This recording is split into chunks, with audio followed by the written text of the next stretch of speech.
We've all heard about the seismic disruptions already being caused by the growing use of generative artificial intelligence. I've definitely seen a noticeable shift away from human-powered technology writing and towards one form or another of AI-driven content. Perhaps I shouldn't say this, considering how part of my income comes from my technology books, but why would anyone want to spend money on a 400-page programming or administration guide when he can ask all his questions of ChatGPT? In fact, sales for technology training books do seem to be dropping across the industry. But all that's hardly news at this point. In this second-order effects series, we're more interested in where these developments are taking us next, what dangerous but unexpected disruptions are coming, and more important, what fantastic opportunities might present themselves. In that context, I'd like to talk about the potential for two entirely new industries: on-demand movies and video games, and automated journalism. And I think the two may be more closely connected than one might assume. Here's an image I recently produced using Midjourney, whose prompt simply asks for a wooded landscape in the style of the English Romantic painter John Constable. It's certainly beautiful, and there's no limit to the number of such images I can generate.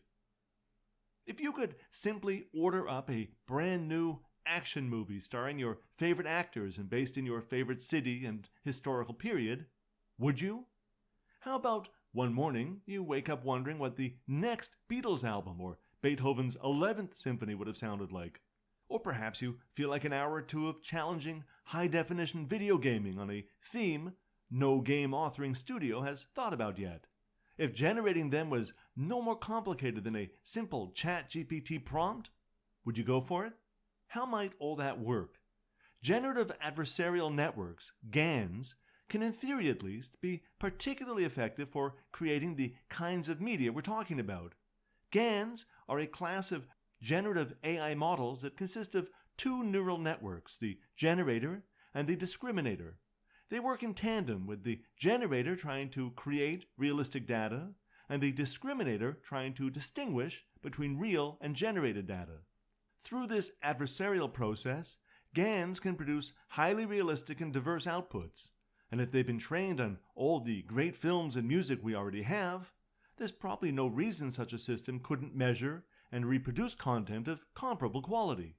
For example, GANs can create detailed and lifelike characters, environments, and objects, reducing the need for manual asset creation. In video games, GANs are particularly effective at procedurally generating content such as game levels, maps, landscapes, and objects. This ability to generate new and unique content on the fly enhances replayability and game variety. GANs can compose original music pieces that mimic specific styles or artists, making them valuable tools for creating on-demand music for movies, games, or just listening. GANs can also be used to clone and synthesize human voices, making them useful for voice acting, dubbing, and creating new dialogue for characters.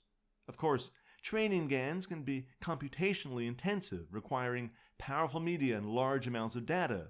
And as some Hollywood labor disputes have shown us, there could be legal restrictions on the use of cloned actors or even writers in new media.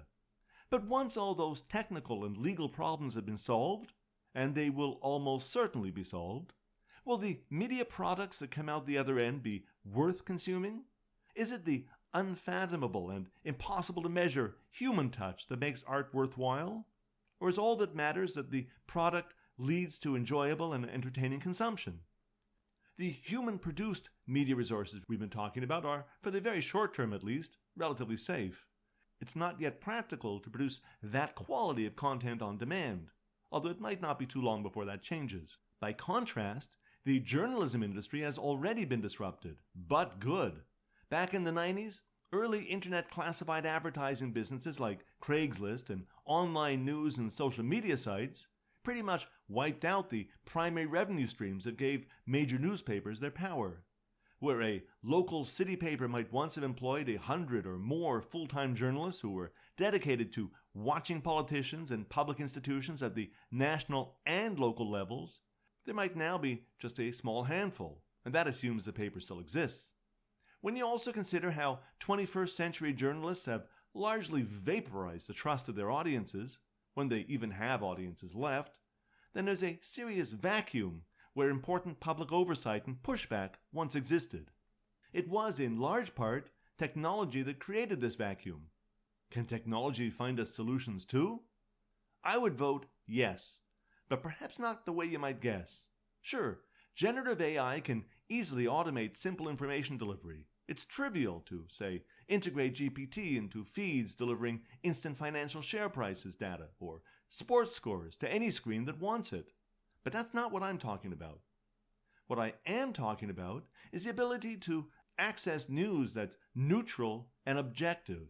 Suppose we could set the filters to suit our preferences and needs so that rather than getting a version of events invisibly biased by invisible people, you get to set the filters.